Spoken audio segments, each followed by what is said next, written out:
¿Qué tal amigos? ¿Cómo andan? Espero que todo bien. Bueno, es un placer para mí presentarles una entrevista con el gran Matías de Harakiri for the Sky, la mente maestra detrás de este proyecto.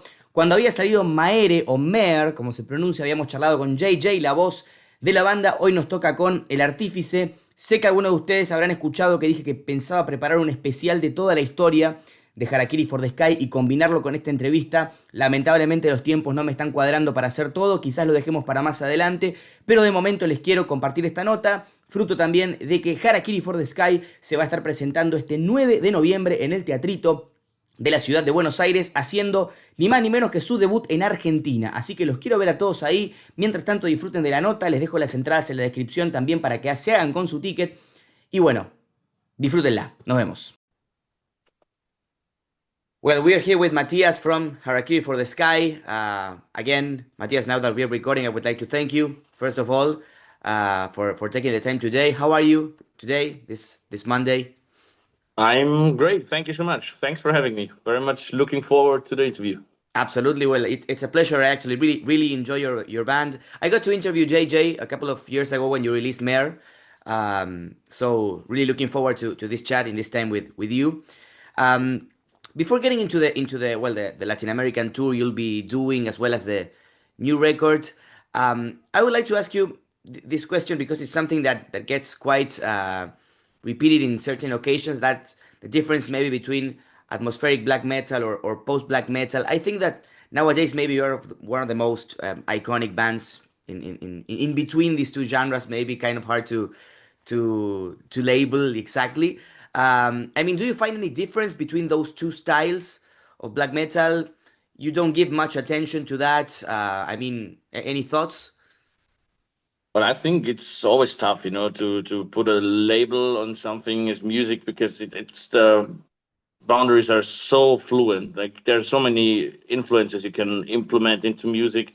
And I think it's not necessary to really label it like that's like atmospheric or post or whatever. I don't know. I think it's just like melancholic Hmm. black metal. I think we have indie influences. We have probably some grunge influences. We have influences of melodic death metal. So it's hard to say how what's the correct like Right. genre would be. But yeah, I think just the easiest way is to just listen to music and see if you like it. Then you don't really need a label for it. Yeah, yeah, absolutely. And well, you've done many styles as well. Not of course this kind of black metal, maybe more pagan metal at certain points in your career as well. But that word, Ah, you did your homework. absolutely, yes, of course. And when it comes to the word melancholy or melancholic metal, well, that's something that's quite repeated as well when it comes to the Harakiri for the Sky soundscape. I imagine that maybe that's one of the most predominant emotions you try to kind of carry on with your music, right? Absolutely. Like I think it's also a matter of personal taste. I just love like this a bit sad, beautiful melodies that are more like minor chords and everything. Hmm. That's just my kind of thing. And yeah, as Tom Waits I think once said, like I love beautiful melodies telling me terrible stories, and I think that can be very much translated to our music as well. Hmm. It, it's just something that also when I listen to music personally touches me way more than some like I don't know happy party song. Right. But I guess it's all a matter of taste and preference. Absolutely. Well, I wanted to dig in a bit on Scorched Earth, a really good album. I really enjoyed it, this latest record of yours. I wanted to ask you what kind of triggers you when it comes to start writing a new album, because you spoke about the importance of melodies. I think this is one of the most melodically layered albums, with the keyboards, the different guitar layers. I mean, a lot of the stuff you work here is kind of more of everything we like about the band. Um, I mean, how do you start again after putting out a previous record? Does it start with a melody? Maybe you give more attention to the riffs first, and how did it come when it came to this latest album? Well, it's always differs a bit, but usually it's when I have a melody in my head that I just play around with it, loop it, and see like what I can do with it.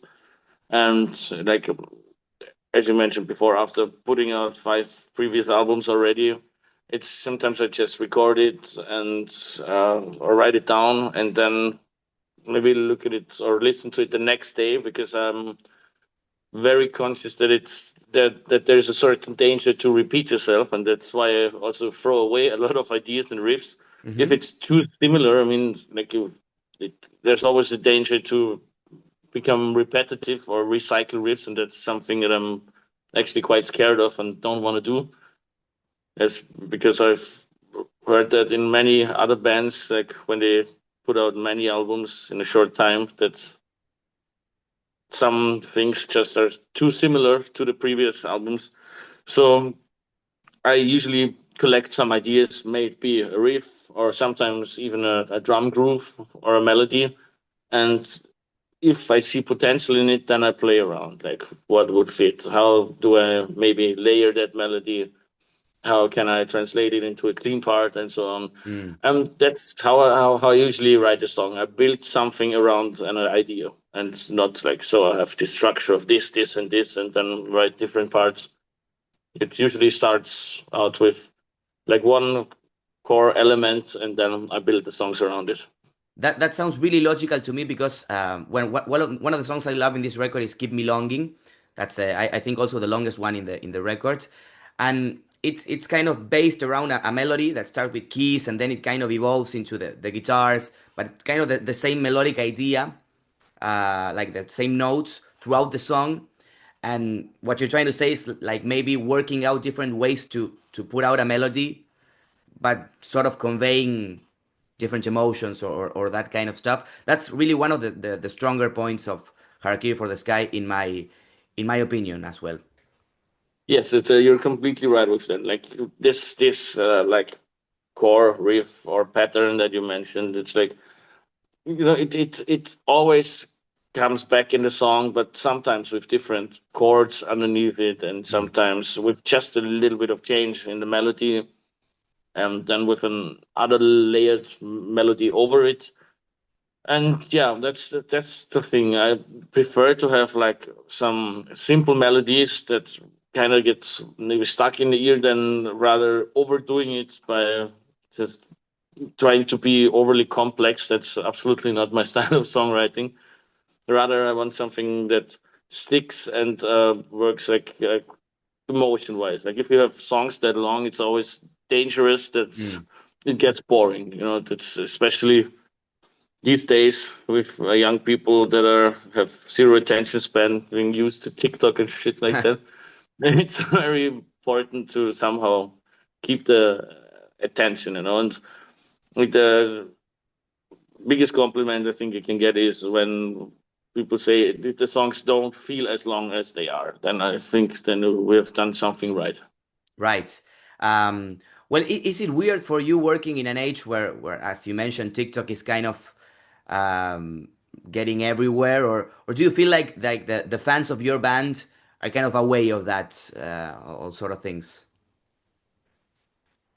I think both things are possible. You know, it's not like that. Every young person like is not able to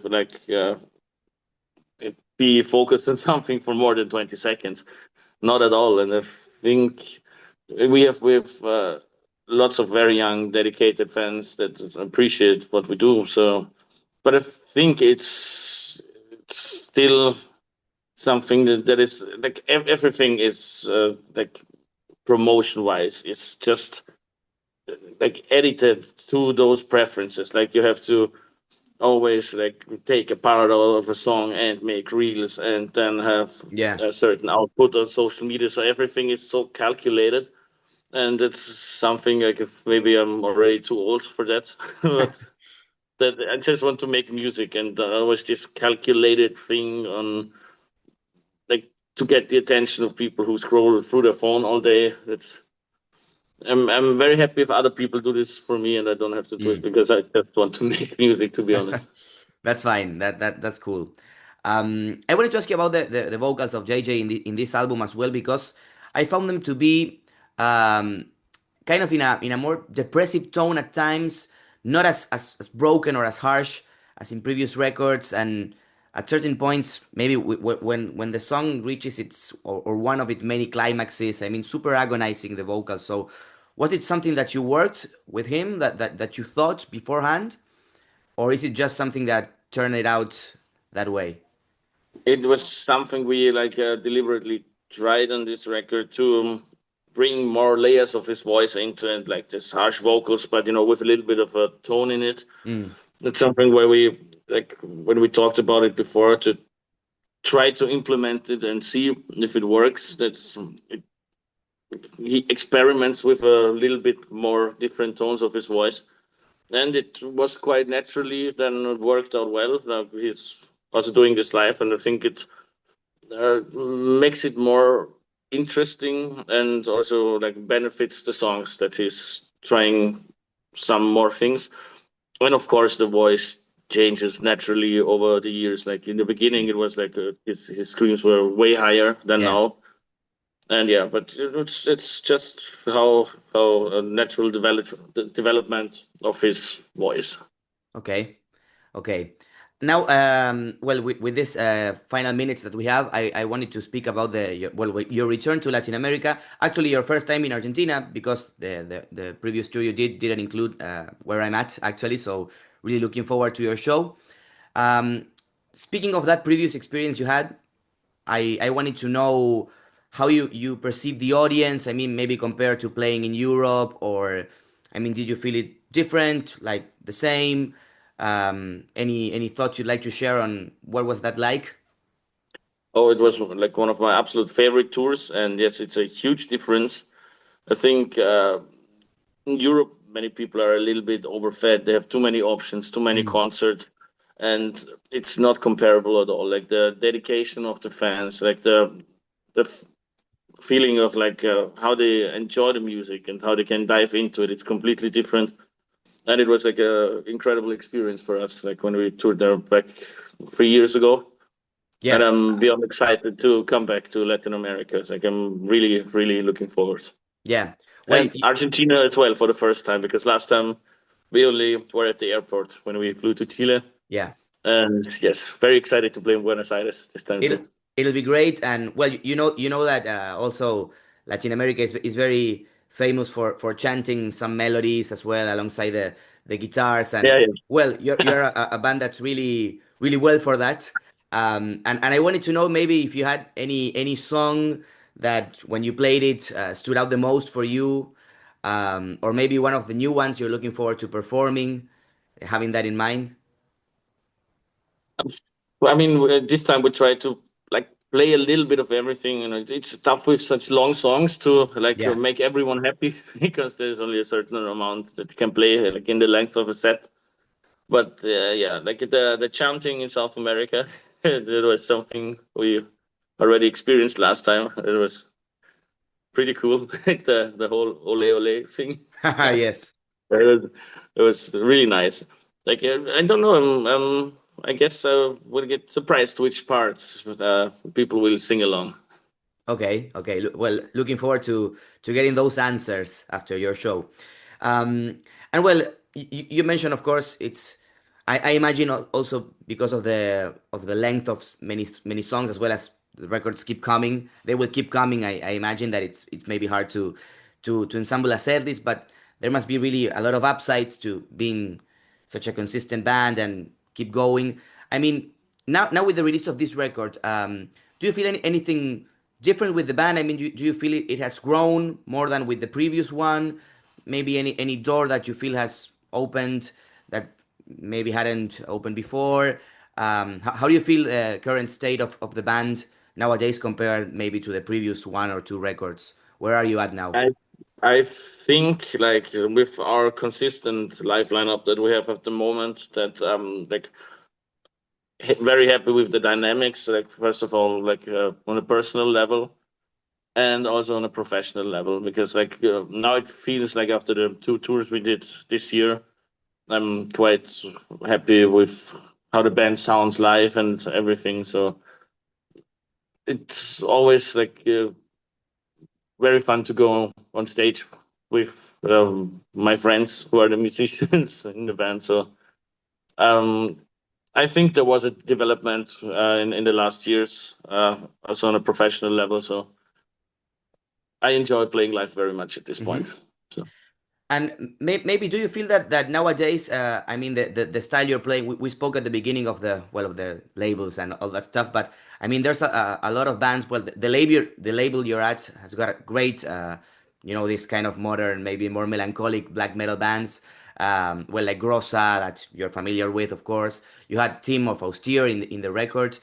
Do you feel like also black metal, like this is kind of the best moment for Harakiri for the Sky to exist, because maybe if you were to be born or to start this project in the 90s, perhaps where black metal was more raw and all that stuff, perhaps the situation could have been a bit different. Do you feel like the context helps a bit for you guys to keep growing? I'm pretty sure because I mean, like in the 90s, also like that, it was very different to like also in the way to have the options to create something at home. Like there was practically no option back then to just record something and try out some sounds. Like and yeah, it would have definitely been more different because like all the atmospheric black metal or post rock itself lives a lot of soundscapes, effects, and so on. That was probably pretty hard in the beginning of the 90s as a kid to like being able to record that, for example. So being at the right time probably is also very helpful. Yeah. Okay, that's perfect. Well, Matthias, I wanted to thank you again for taking the time today. Really, really looking forward to the show, of course, for the whole tour as well for you guys. And if you wanted to leave an invitation for the people in Latin America waiting for your return, maybe as we mentioned, some other country. Is there any other country you're visiting for the first time this tour Yes, besides we Argentina? are first time in Costa Rica this time. Okay, awesome. So anything you like to say to your fans around this part of the world? Yes, as I said, beyond excited to be back in Latin America, and I can't wait for the tour to start. And yeah, hope that many people come to the shows and that we can meet many of our fans there, and that you will enjoy the show. Fantastic. Well, again, thank you very much, and we'll see you Thank you around too, man. in just a month, approximately. Take care, Excellent. my Like, friend. Bye was bye. great talking See to you you. around. See you soon, man. Bye bye.